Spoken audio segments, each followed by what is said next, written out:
recently I saw and they're asking about this, in which I put up turntables on the World Wide Web too, but selling records, selling turntables. I saw Cypher Sounds was he's moving, so he's been using it on his Instagram, telling stories about stuff he's finding, and absolutely, it's good content. Cypher's funny, dude. It's great content. But do you feel as though people are holding on to their record collection because it's similar to baseball cards? In that aspect of, something that you worked hard to collect and you think it's going to be worth money someday, or do you just do it, or you just can't get rid of them? And Braun, do you still have your records? Well, before Braun answers, I think we brought this up Thursday. Him and I were talking about this, and Braun told me he did get rid of his collection, but in return, go ahead. I got rid of some of my collection. I got rid of a shit ton of albums. Shouts to DJ 7L. He has an amazing record store called Soundtracks in Beverly, Massachusetts. Nice. And I gave him a lot of my albums just because I didn't play them a lot, but I kept all of my 12 inches and pretty much. But yeah, I got rid of a lot of albums just because I think that's what people are buying now is albums mostly. Yeah, really. Singles are tough. I know Scissorhands sold his to somebody in Japan, I believe, for a lot of money, and they had to ship a container out to get it out there. Wow! But you still have you have all your 12-inch still? Yeah, actually, I played vinyl. Thursday, Jason came by at the W on Thursday. I was playing some 12s. It's just fun. I still play my records out. Mm-hmm. I'll still find some opportunity to be that guy, and it's just funny because people come and request songs, and you're like, well, I can't. I just have you just don't have it. That's pretty dope too. And I have all my 45s too. I kept my 45s. And there's different versions of songs on 45s that didn't come out.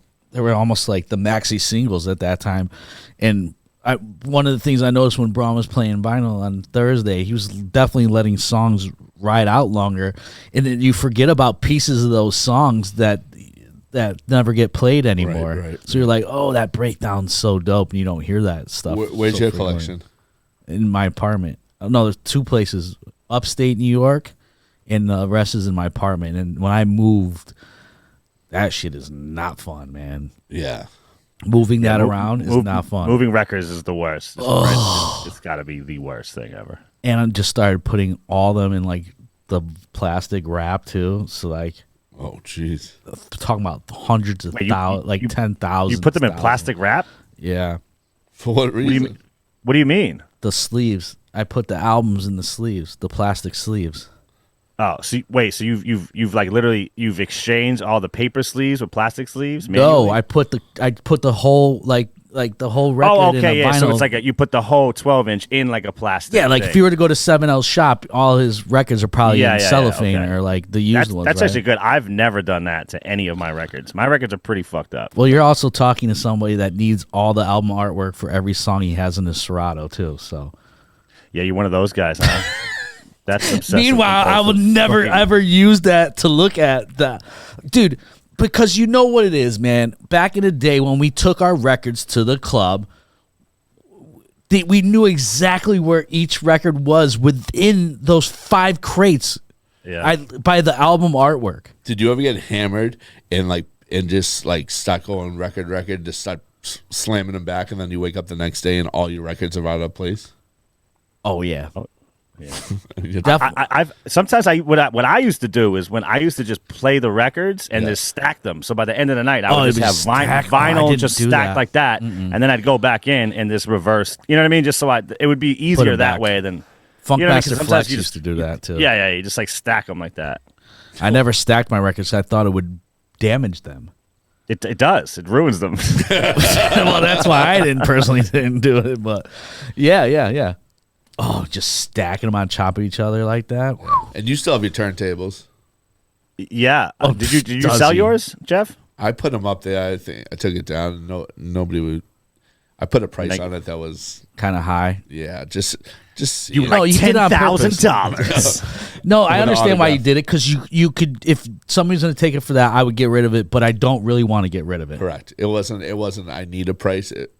I need to sell a price. It was if somebody's really paying that much money for it, Yeah, why they can not? go. I agree with that because I'm definitely not going to make that offer. They are on coming yours. out with brand new multicolored techniques. I heard that. Yeah. 1200s. They come in yellow, red, green, white, black, silver, gold. Really? And they look pretty dope. And I think a lot of them are like pre-sold already, but I did see that the pre-sold. Yeah, they were hard to get.